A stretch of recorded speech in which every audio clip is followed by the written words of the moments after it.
अस्सलाम वालेकुम नाज़रीन, प्रोग्राम मद्दे मुकाबिल में मैं हूं आमना जंजुआ। में साथ मौजूद हैं सीनियर तज्ज़ियाकार रऊफ क्लासरा। आज के टॉपिक्स की जानिब बढ़ते हैं।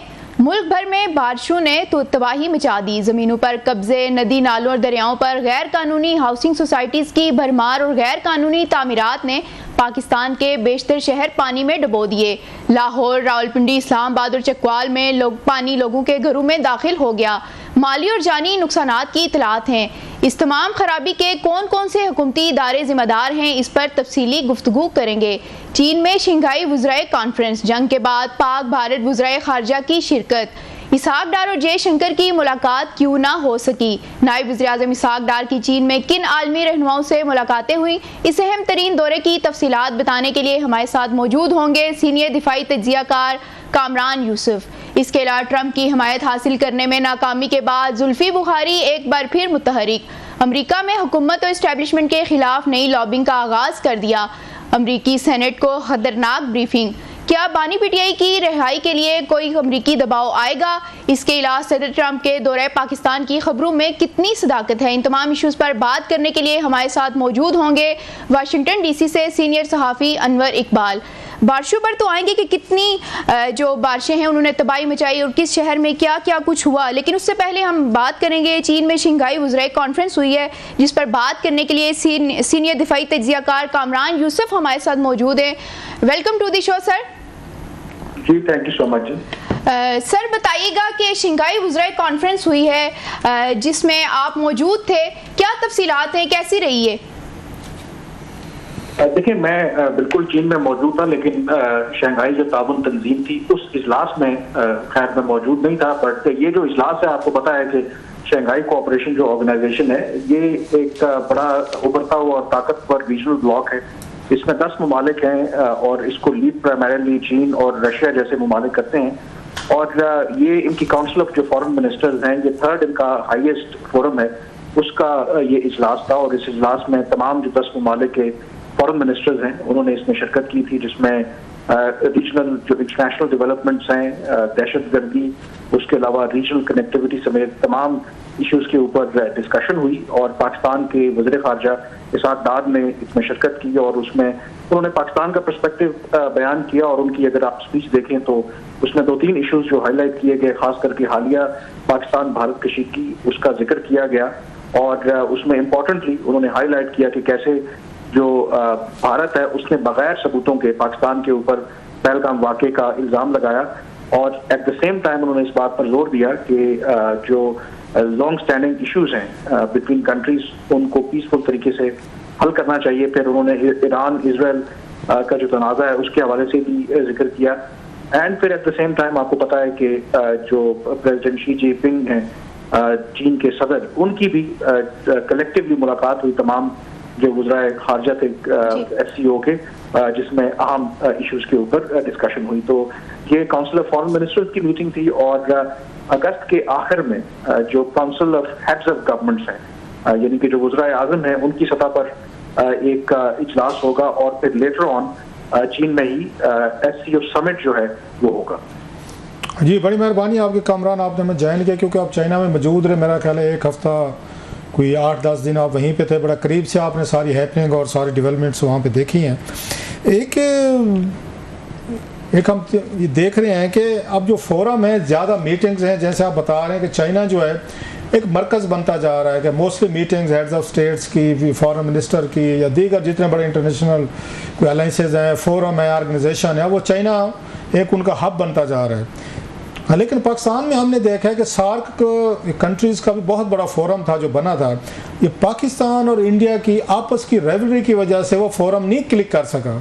अब आपको लगता है इसी तरीके के दीगर इंटरनेशनल फोरम जो है, जहाँ पे पाकिस्तान और इंडिया दोनों बयक वक्त मेंबर हैं, तो वही सूरत हाल वहाँ पैदा होना शुरू हो गया? वही कश्मीर का मसला, वही इनके आपस की राइवलरीज, वही इनके फड्डे, वही सारे रोले।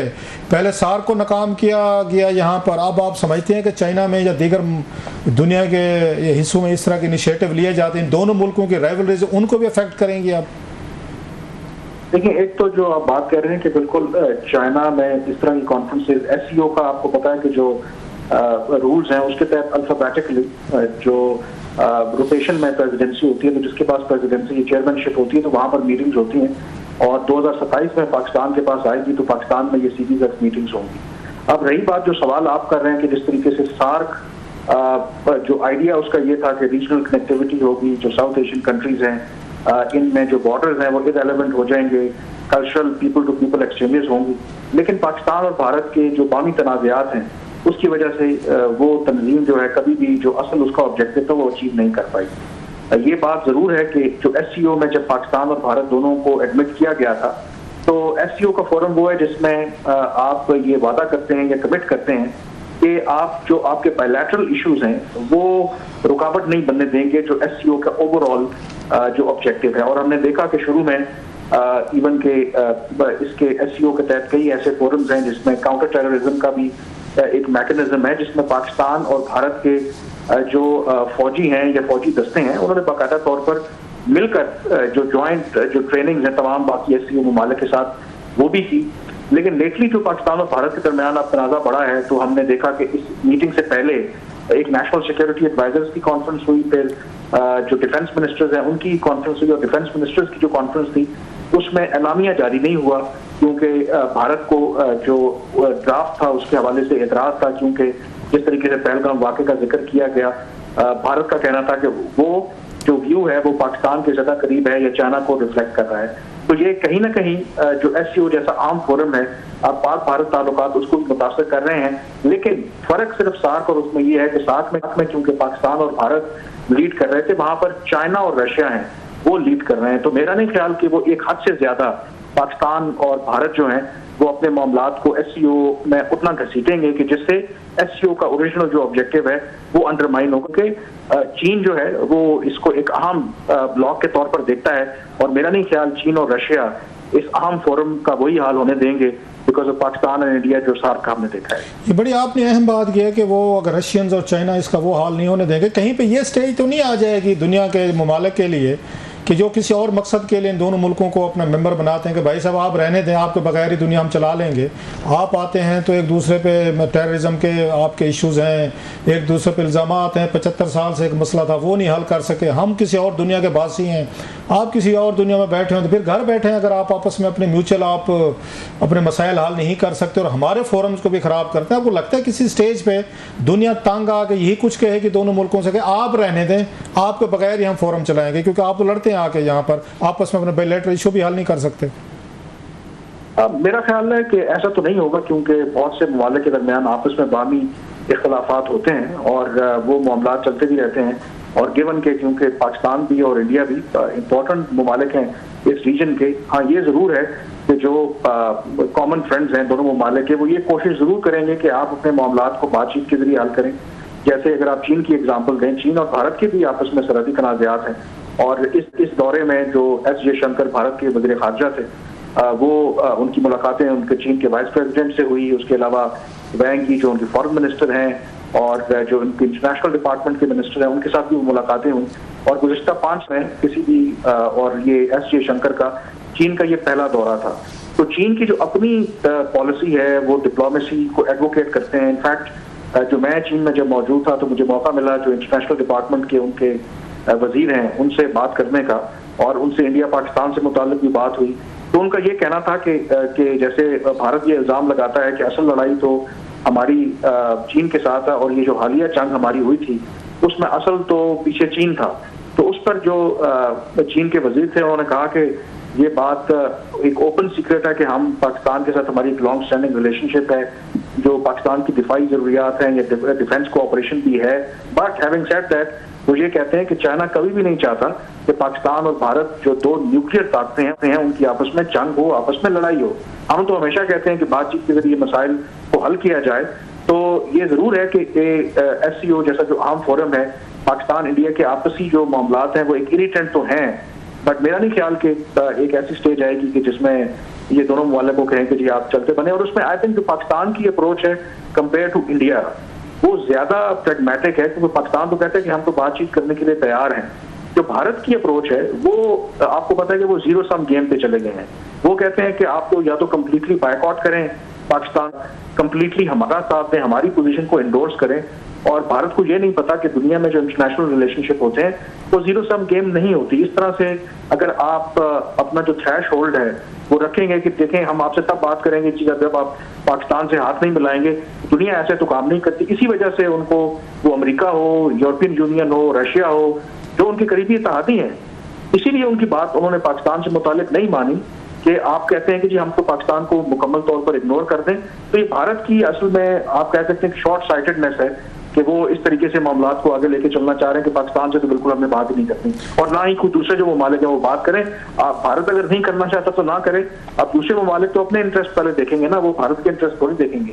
अच्छा, कोई तवक्को तो नहीं थी वैसे जो हालात हमारे बने हुए थे, लेकिन क्योंकि दोनों फॉरेन मिनिस्टर मौजूद थे, पाकिस्तान के भी इसहाक डार साहब और वहाँ से जयशंकर साहब आए हुए थे, तो कोई कहीं पे कोई डिप्लोमेटिक चैनल्स के जरिए कोशिश की गई, रशियंस ने या चाइनीज़ ने कोशिश की हो कि दोनों मुल्कों का भी रिसेंट जंग हुई, अभी भी बादल कुछ ज़्यादा छठे नहीं है, तो इनको बिठाया जाए कहीं पे साइड लाइन पे बातचीत किया जाए और इनको आपस में डलाक कराया जाए, कोई थोड़ी सी सॉफ्ट कोई आइस मेल्टिंग की जाए। चाइनीज़ ने या रशियंस ने कोई कोशिश नहीं की, कर सकते थे, दोनों का एक क्लाउड भी है, दोनों की पाकिस्तान पे भी है और वहाँ पे उनकी इंडियंस पे भी है। सर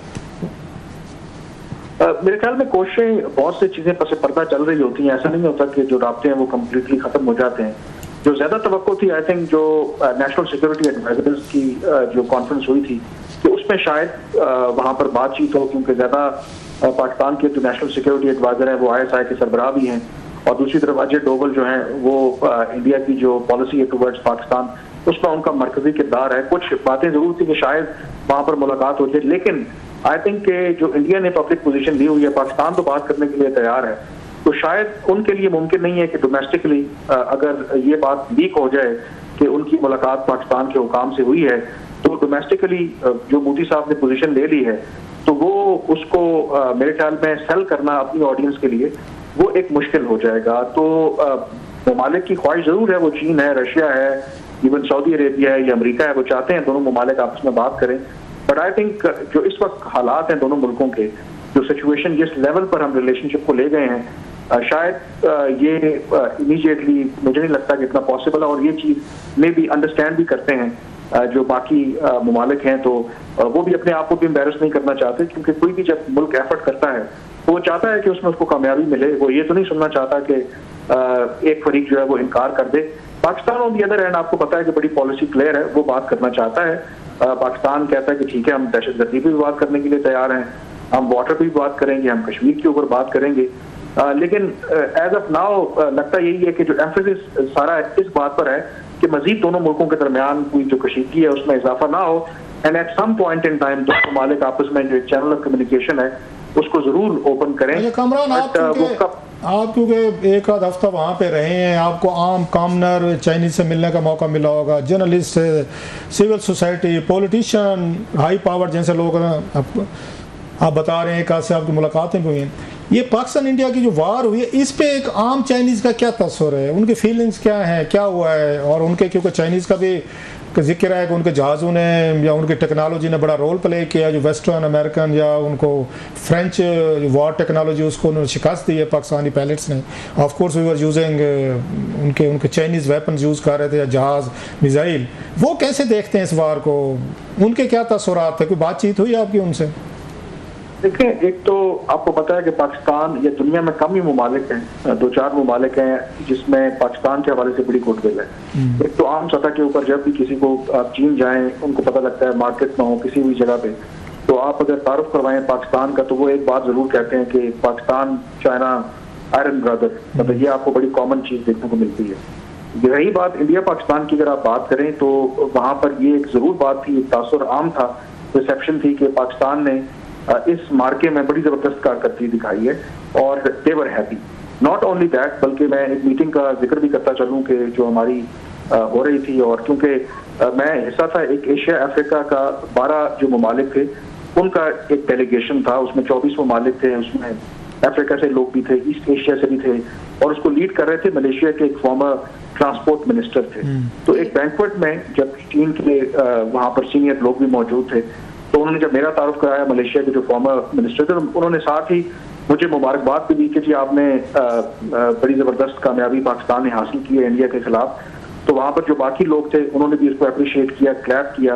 और बहुत से लोग जो इंडोनेशिया से भी थे, कुछ कंबोडिया, फिर नाइजीरिया, और उनका ये कहना था कि हमारा जो पाकिस्तान के बारे में तासुर था वो बड़ा तब्दील हुआ है। हमारा ये ख्याल था कि भारत बड़ा ताकतवर मुल्क है और पाकिस्तान पर जब चढ़ाई करेगा तो पाकिस्तान शायद मेल्ट डाउन हो जाएगा, लेकिन जिस तरीके से पाकिस्तान ने जवाब दिया है तो उनका ये कहना था, मैं बहुत से जो डेलीगेट्स थे, कि हमारी नज़र में पाकिस्तान की इज्जत में इजाफा हुआ है। तो ये अमूमी परसेप्शन था कि पाकिस्तान ने बड़ा अच्छा परफॉर्म किया है और एक पॉजिटिव जो है ना फीलिंग थी, एक वाइब थी वहाँ पर।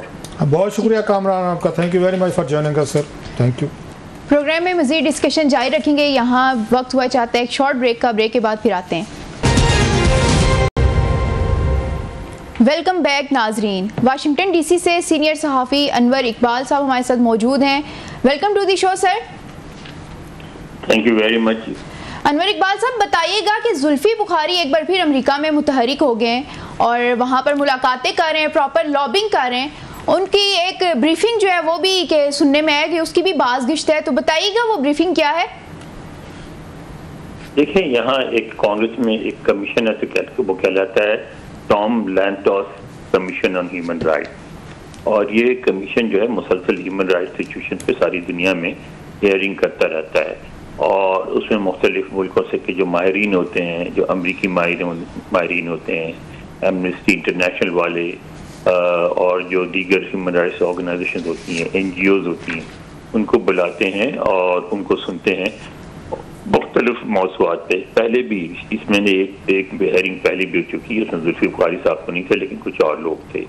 और ये जो कमीशन है इसकी रिपोर्ट बनती है हर सारी प्रोसीडिंग्स की, और इसको शेयर करते हैं ये जितने भी कांग्रेसमैन हैं, सेनेटर हैं, उनके साथ उनको रिपोर्ट की सूरत में जाती है, स्टेट डिपार्टमेंट से शेयर होती है। स्टेट डिपार्टमेंट की जो एनुअल रिपोर्ट बनती है ह्यूमन राइट्स पे, रिलीजियस फ्रीडम पे, उस पर ये रिफ्लेक्ट करती है।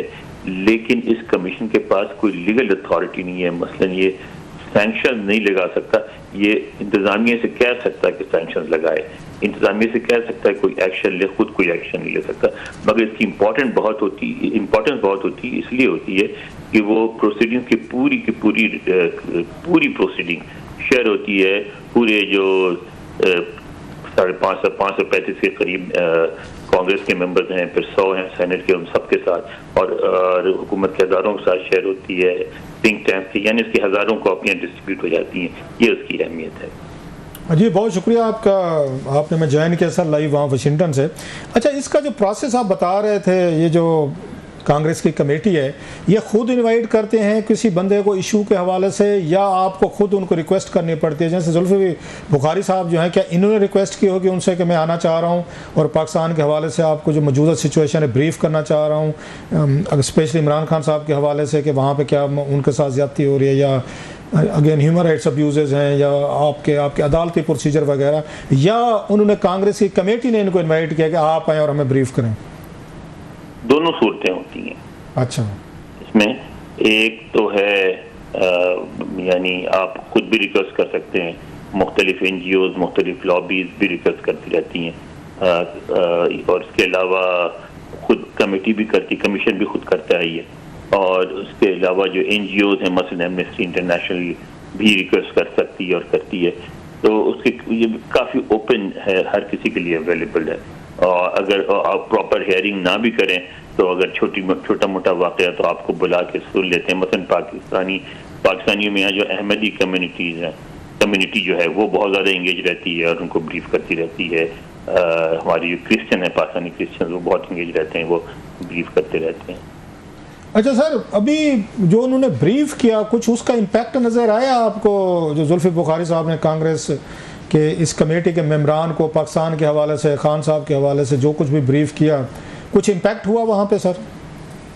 देखिए, उस हेयरिंग में जो ये हुआ, ये जो इसमें एक कमीशन ने खुद बुलाया, एक अमीनी साहब हैं, एक अफगान NGO के हेड हैं, और वो बॉर्न एंड ब्रॉट अप यही है, तो वो बड़ी अमेरिकन लहजे में अंग्रेजी बोलते हैं और काफ़ी अच्छा बोलते हैं। तो वो उससे पहले जो फोकस है, जब जुल्फी बुखारी साहब बोल रहे थे और उसके बाद फिर एमनेस्टी इंटरनेशनल वाले बोले, फिर एक मिस्टर गेफनर हैं जिनकी लॉ फर्म है, वो ट्रम्प एडमिनिस्ट्रेशन के भी करीब समझे जाते हैं, वो बोले। तो उस वक्त तक फोकस इमरान खान थे, लेकिन उसके बाद जब ये अमीनी आए तो उन्होंने सारा फोकस चेंज कर दिया। वो उन्होंने बिल्कुल पर्सपेक्टिव बढ़ा दिया और वो फोकस ले आए पाकिस्तान पर। बल्कि उन्होंने यहाँ तक कहा कि ठीक है, हम मजम्मत करते हैं इमरान खान को गिरफ्तार किया और हम इमरान खान की रिहाई का मुतालबा करते हैं, मगर इमरान खान खुद कौन से दूध के धुले हुए हैं। वो तो उनके ज़माने में भी अफगानिस्तान पे और अफगानिस्तान में पाकिस्तान मुदाखलत करता रहा है। इमरान खान भी तालिबान की हिमायत करते थे, इमरान खान खुद तालिबान की तारीफ करते थे, तो वो भी कौन थे हमारे लिए बेहतर थे। फिर उन्होंने ये भी जिक्र किया कि वो रशिया चले गए थे और फिर पाकिस्तान के पे आ गए। पाकिस्तान में जो बलूचिस्तान की सूरत हाल है उस पर उन्हें तवील बात की। फिर जो अफगान रेफ्यूजीज को डिपोर्ट कर रहे हैं उसकी बात की, फिर रिलीजियस माइनॉरिटीज़ की बात की। तो उन्होंने पूरी चीज़ को, पूरे सिलसिले को एक नया रुख दे दिया। और वो जो रुख दे दिया उसके बाद जो Q&A सेशन हुआ उसमें जो गुफ्तगू बहुत वाइड हो गई, इमरान खान पे कम गुफ्तगू हुई और ज़्यादा गुफ्तगू हुई पाकिस्तान और पाकिस्तान में ह्यूमन राइट्स सिचुएशन, बलूचिस्तान, अहमदियों का मसला, क्रिश्चियंस का मसला, और पाकिस्तान आर्मी को से इंगेजमेंट, क्या सदर ट्रंप को पाकिस्तान आर्मी चीफ को व्हाइट हाउस में बुलाना चाहिए था या नहीं बुलाना चाहिए था।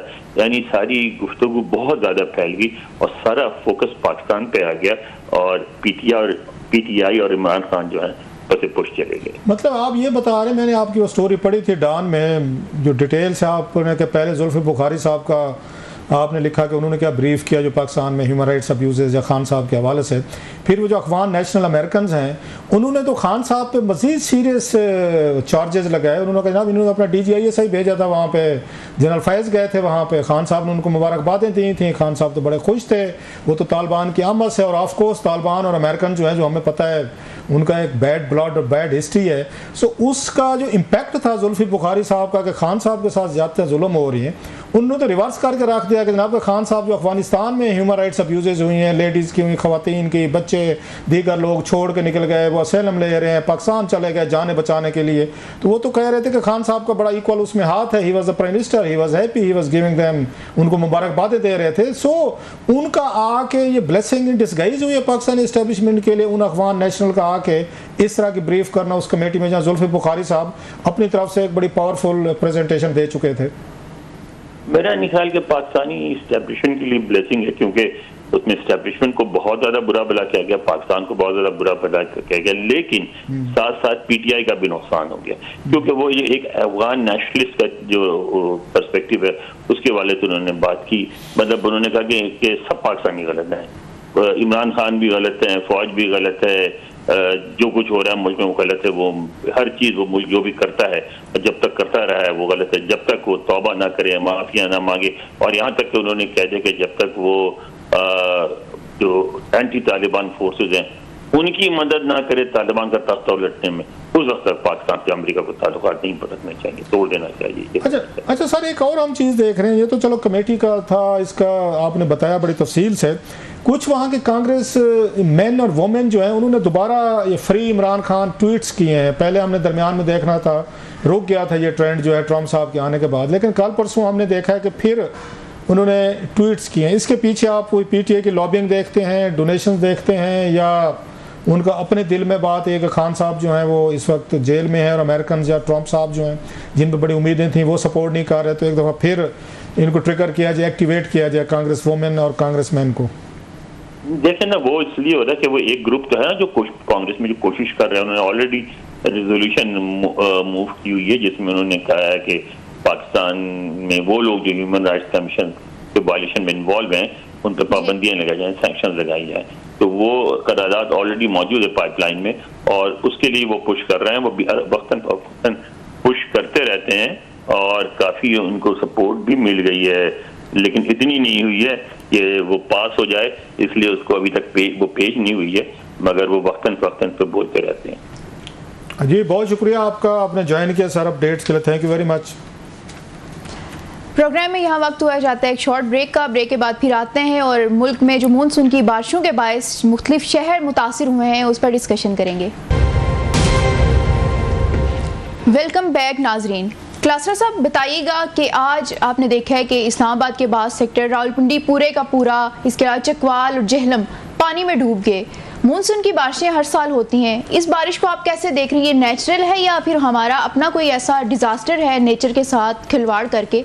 ये जो दूसरा हिस्सा है ना आपका, ये बड़ा अहम है। एक तो हम रिवायती तौर पर कह सकते हैं कि पाकिस्तान जो है या हिंदुस्तान जो है, यहाँ का मानसून बड़ा मशहूर है। जून जुलाई या अगस्त में, स्पेशली जुलाई अगस्त में आपको बारिशें होती हैं यहाँ पे। ये कोई नई बात नहीं है, कोई नई खबर नहीं है।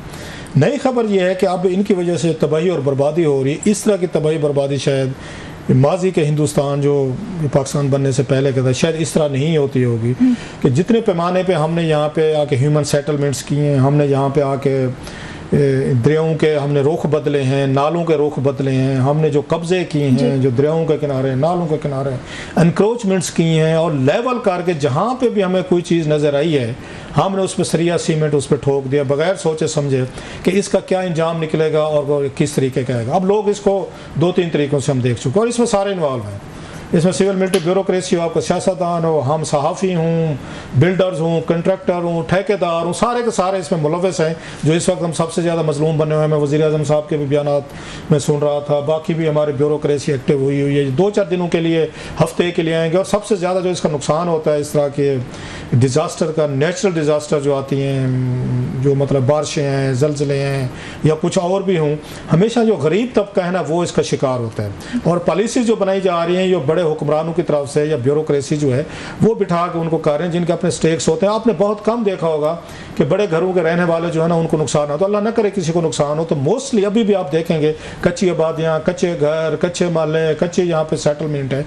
आपकी दफ़ा एक और चीज़ भी शामिल हो रही है कि पोश एरिया जो है इस्लामाबाद के हम देख रहे हैं, जो DHA हो, यहाँ पे गुलबर्ग के इलाके हों या बाकी वहाँ पे अगर बैरिया टाउन हो, मीडिया टाउन हो और हैं, वो भी अब इसी ही चीज़ की हीट अब उन तक भी पहुँचना शुरू होगी। और अगर आपको याद हो कि यहाँ पे E11 जो है आपका, E11 हर साल डूबता होता है। अभी भी किसी वक्त खुदा ना खासा खबरें आएंगी, गाड़ियाँ तैर रही हैं, वहाँ पे सामान तैर रहे हैं, लोगों के घरों में से वो निकल रहा है, वो पानी घुस गया है और सारा सामान जो है बह के जा रहा है, लोग बेचारे जो हैं वो सफ़र कर रहे हैं। रीज़न क्या बनी थी कि E11 जो है वो भी उसी तरीके से उन्होंने जो पहाड़ से, जो मार्गला से पानी आता है, नेचुरल जो कोर्सेज थे जो पानी के, और पानी की यादाश्त कभी कमज़ोर नहीं होती, जहन में रखें। हम इंसानों की यादाश्त होती कमज़ोर हो सकती है, पानी की, सैलाब की, इन तुगयानियों की, इनको अपने रूट्स का पता होता है कि हमने कहाँ से किधर से हम जाते थे। ये सदियों पुराने इनके रूट्स हैं, रास्ते हैं, ये नहीं भूलते। उसको पता है जब भी पानी आएगा अपना रास्ता बना लेगा, वो घर गिरा के बनाएगा, वो मार्केटें गिरा के बनाएगा, वो गाड़ियाँ लेके जाएगा, बंदे लेके जाएगा। उसकी तुगयानी, उसके जो उसकी इंटेंसिटी है वो कहीं नहीं कम होगी। लिहाजा हमें E11 नज़र आता है। मुझे सम टाइम इवन D12, मैं इस्लामाबाद की बात करूँ, भी बाकी उन पे जाते हैं, D12 का मुझे यही रहता है सम टाइम कि उसके नाले अभी तक तो वो सुना है बरकरार हैं कि नेचुरल कोर्सेज पानी के हैं। आप अगर थोड़ा सा मार्गला को देखें, जो एक नया मार्गला एक्सप्रेस बना है, आप वहाँ से अगर गुजरें तो इतनी सारी सेटलमेंट हो चुकी हैं मार्गला के अंदर। मैं तो डर जाता हूँ कि यही सारे का सारा ये आपकी फॉल्ट लाइंस भी हैं, ये जलजले जो आते हैं वो उसी फॉल्ट लाइन पे हैं। उसी ही मार्गला की गोद में आपने घर बना लिए हैं, वहाँ पे जिसका जहाँ दिल किया है, पहाड़ की चोटी पे पहाड़ काट दिए आपने, वहाँ पे आपने अपने रास्ते बना दिए हैं। जो आपके कोर्सेज थे, पानी गुजरना था दरियाओं के या ऊपर से आपके पहाड़ों पे बारिश का पानी आना था, उनके रास्ते रोक के लेवल करके आपने घर बना दिए। जाके देखे, मैं तो देख के डर गया हूँ कि सीटियाँ वगैरह कर क्या रहे हैं वहाँ पे, इनके जहनों में क्या प्लानिंग है। कल को वहाँ पे खुदा ना खासा नुकसानात होते हैं। ये पता क्या कहेंगे, नेचर जी, अल्लाह मियाँ की ये मर्जी थी, कुदरती आफत करार। आपको खुदा ने, कुदरती आफतें तो आती हैं, दुनिया भर में आती है। मान अमेरिका में फ्लड आए हुए हैं, लेकिन वो क्लाइमेटिक उनको चेंजेस के हवाले से देख रहे हैं। हम ऐसे काम क्यों कर रहे हैं कि जो क्लाइमेटिक चेंजेस हैं वो वर्स्ट होकर हमारे यहाँ आ रही है। अभी गर्मी आपने देखी है, इतनी शदीद गर्मी हुई जो पाकिस्तान में पहले नहीं पड़ी थी, क्योंकि हमने दरख्त काटे हैं। हमने सरसब्ज ज़मीनें थी, हमने वहाँ पे जहाँ पे भी हमारी ज़री ज़मीनें थी जो गंदम दे रही थी, काटन दे रही थी, गन्ना दे रही थी, सब्ज इलाके थे, कोई मैंगोज लगे हुए थे, आम लगे थे। मुल्तान में जो हज़ारों एकड़ आपने आम काट के वो ज़मीनें बेच दी और वहाँ पे कई हाउसिंग सोसाइटीज़ बन गए। मैं मुल्तान जो हूँ, मुल्तान को पहचान नहीं सकता, जो इतना बड़ा गर्म इलाका था, उसको ज़्यादा प्लांटेशन की ज़रूरत थी। आपने हर जगह सीमेंट सरिया ठोकाया। इवन जो इत्तेफाक फाउंड्री थी ये शहबाज शरीफ साहब और नवाज शरीफ साहब की, उसको बेचकर उसका स्टेटस शहबाज शरीफ साहब ने कन्वर्ट किया इनटू रेजिडेंशियल हाउसिंग सोसाइटी। जो आपका इंडस्ट्रियल था वो आप उसको नहीं बदल सकते थे। उन्होंने एज ए वज़ीर आला के तौर पर अपनी फैमिली की जो वो थी, उनकी मिल जो थी, उसको भी उन्होंने वो चेंज कर दिया रेजिडेंशियल में, उसमें भी हाउसिंग सोसाइटी बना दी। आप मोटरवे पे जाएं इस्लामाबाद में, इस्लामाबाद से लाहौर जाएं, आप तो खैर आप मुल्तान की तरफ जाएं, आप वहाँ सियालकोट की तरफ जाएं, गोजरावाला, कहीं पे चले जाएं, आपको हर जगह पे सारे खेतों में आप वो नज़र आती हैं, हाउसिंग सोसाइटीज़ नज़र आती हैं। अच्छा, आपको याद, इमरान खान साहब के दौर में उन्होंने कुछ 1.25 लाख एकड़ जो है रूरल डेवलपमेंट अथॉरिटी बना दी थी, कि रूडा बना दिया था कि हम यहाँ पे नए शहर बसाएंगे। लाहौर ऑलरेडी आपको स्मोक का शिकार था, हर शहर उन्होंने खोद के रख दी।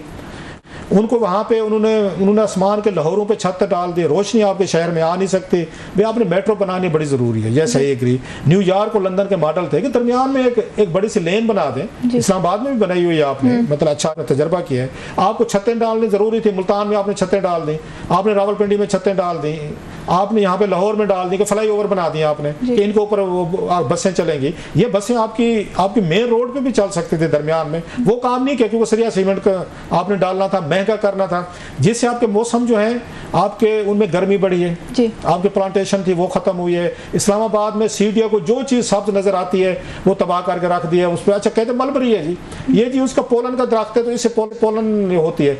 एक बहाना मिल गया इनको, पोलन की वजह से इनको जहां सब्जा नजर आता है उस पर ट्रैक्टर बुलडोजर चलाते थे। पूछा जाए तो फरमाते हैं जनाब ये पोलन थी, हमें सुप्रीम कोर्ट का ये हुक्म है। इतने बड़े बड़े यहाँ पे आपके 100 साल के दरख्त इन्होंने काटे हैं और तबाही फेरी है कि इस्लामाबाद में गर्मी है, ये रिकॉर्ड गर्मी है, ये अभी बारिशें हो रही हैं, रिकॉर्ड बारिशें हो रही हैं कि मौसम जो है एबनॉर्मल होते जा रहे हैं। दूसरी तरफ इनको शौक पड़ गया है कि हमने यहाँ 40 दिनों में हमने फ्लाई ओवर बनानी है, हमने जनाब यहाँ पे रिकॉर्ड टाइम पे हमने ये अंडरपास बनाना है, हमने यहाँ पे इंटरचेंज बनाने हैं। आज की ये खबरें आज देखें, बारिश हुई है, पूरी की पूरी सड़क बैठ गई आपकी, क्यों? कि आपको 40 दिन में दिखाना था, उस पर आपने पैसे ज्यादा लगे हैं। सो एनवायरनमेंट की जो एक मिनिस्ट्री होती थी, एनवायरनमेंट के महकमे होते थे ना, उनकी औकात रही है। ब्यूरोक्रेसी अब अपने ही उस पर चल पड़ी है। हुक्मरान कहते हैं दिनों में रातों में हमें फ्लाई ओवर बना के दें, कोई दरख्त काटने पड़े, कोई आपको नाले रोकने पड़े, कोई दरियाओं के रुख बदलने पड़े, हमें काम करके दें ताकि हम बल्ले बल्ले ये कर सकें। रावलपिंडी इसलिए ज्यादा अफेक्टेड है कि वो जो आपके नेचुरल कोर्सेज थे उन पे तमाम ने कब्जे किए हैं, बिल्डर्स ने, कंट्रैक्टर ने, ठेकेदारों ने। आम आदमी को तो नहीं पता होता जो कराची, लाहौर, इस्लामाबाद से कोई वो प्लाट ले रहा है कि यहाँ पे नदी थी, नाले थे, रस्ते थे। अब आप देखें कि इस्लामाबाद जो है ये एक टॉप पे वाक़ है मारकला हिल्स की वजह से। इसका सारा पानी जो है, जो भी बारिश आती है उसने रावलपिंडी की तरफ जाना है, पोटवार की तरफ जाना है। आपने उनके रास्ते रोकेंगे तो वो तो ऊपर से गुजर जाएगा, आपके घरों के ऊपर से गुजर जाएगा। क्लासरा साहब ऐसे भी किया है कि जो बरसाती नाले हैं उनके ऊपर कंक्रीट डाल के उसके ऊपर भी घर बने हुए हैं, नीचे से नाला गुजरता है, ऊपर जो है वो कंक्रीट का पूरा घर बनाया हुआ है। अच्छा, तो जानी और माली नुकसान दोनों हो रहे हैं। माली भी हो रहा है, जानी भी हो रहा है। प्लस वहाँ रावलपिंडी आपकी डेवलपमेंट अथॉरिटी क्या कर रही है, आप तो आपने रेस्क्यू के लिए लगे हुए हैं। बिल्कुल, पहले आप उनको बनाने देते हैं, बनाने के बाद अब गिराने जाते तो मीडिया पहुंच जाते, वो अच्छा हमें भी ब्लेम करते हैं ये सारे ऑफिसर, वो कहते हैं आप बड़े अच्छे बन के बैठ जाते हैं। आप अपना तो पता है, उसने कहा हम जब इनको ये उसका तजावुज़ात के खिलाफ जाते हैं तो आप लोग अपने कैमरा लेके पहुंच जाते हैं कि गरीबों के खिलाफ ज्यादती हो रही है, दुश्मनी हो रही है, ये बेचारे किधर जाएंगे, हमारे खिलाफ उसने कहा ये खबरें लगना शुरू हो जाते हैं, क्लिप सोशल मीडिया पे आना लग जाते, तो हम कहाँ पे जाएं। तो ये वो पॉलिसीज थी जो आपने बनानी थी, वही गरीब बेचारा सफर कर रहा है। आपने सारे पे कब्जा, अच्छा सिर्फ कब्जे उन्होंने नहीं किए, ये बड़े जो थे आपके बिल्डर्स थे, कंट्रैक्टर थे, ये हाउसिंग सोसाइटीज के मालकान थे, इन्होंने इनको ब्यूरोक्रेसी को साथ मिलाया है। अभी बहुत सारे आपकी 150 ऐसी हाउसिंग सोसाइटीज थी जो कौमी असेंबली में डाटा दिया गया, जिनके पास एनओसी नहीं थे। एनओसी के बगैर उन्होंने हाउसिंग सोसाइटी कैसे बना लिए, सीडीए ने कैसे बनाने दी, आरडीए ने कैसे बनाने दी, बाकी आपके इलाके के मतलब उनमें है उन्होंने कैसे बनाने दी है। उस वक्त ये सारे मिले हुए होते हैं, उनसे पैसे भी ले रहे होते हैं, बना लें। जब वो बनू लेते हैं तो हमें बताते हैं ये जो इलीगल है, लोगों से पैसा लेके लेता वो फरार हो जाते हैं। सबसे बड़े स्कैंडल आपके हाउसिंग सोसाइटीज के आते हैं। दरिया रावी के किनारे अगर आपने जाके 1.5 लाख एकड़ जमीन आप दे रहे थे, अभी भी उनको दी हुई है, उन्होंने दी हुई है, तो कल को वहां पे बारिशें आएंगी, वहां पे आपके लिए एनवायरमेंटल इश्यूज होंगे, आप उनकी कंसर्न नहीं करते। जहां अच्छा अक्लमंदी देखे, अभी पिछले दिनों तक लड़ाई हो रही थी पूरे मुल्क में, पानी पे चोलिस्तान से एक नहर निकल रही थी, पूरे सिंध ने जनाब रोड बंद कर दी, पूरा सिंध सड़कों पे आ गया कि नहर ना निकाले वहां से। अब हालत ये होगा, डैम ये नहीं बनने देते, ये कौम डैम ये नहीं बनने देती, नहरें ये नहीं बनने देती, पानी स्टोर ये नहीं करने देती। अब सारा मुल्क पानी में डूबा हुआ है, अब जगह ही नहीं मिलती कि पानी जाएगा किधर। ना पानी स्टोर करने के आपके पास ऑप्शन है, ना दरियाओं के रुख आप उनको ठीक रखने के ऑप्शन है, ना यहाँ पे आप रेगुलेट करते हैं, हाउसिंग सेक्टर को आप रेगुलेट करते हैं। आप कहें हमारे मतलब बहुत सारे सिंधी दोस्त कहते हैं नाराज हो जाएंगे, आ रहा है जी पानी संभालें, अभी सिंध में आएगा बेचारे, फ्लड आएगा वहां पे। और अक्लमंदी देखें, तमाम जरी जमीनों पे हमने जनाब हाउसिंग हमने घर बना लिए, सरिया सीमेंट ठोक दिए, और कल्टीवेशन के लिए अब हम सहराओं में जा रहे हैं कि सहराओं में हम काटन, ये चीजें, गंदम, गन्ना, चावल, ये सब्जियां अब सहरा में लगाएंगे। जो जरी जमीनें थी जहाँ पे पानी था उस पे अल्हम्दुलिल्लाह हमने हाउसिंग सोसाइटीज बना दी है। जी बिल्कुल, 2 महीने पाकिस्तान पानी को तरसता है और फिर 2 महीने पानी पे तैरता रहता है। ये था आज का प्रोग्राम, अगले प्रोग्राम में फिर हाजिर होंगे, तब तक के लिए अल्लाह हाफिज।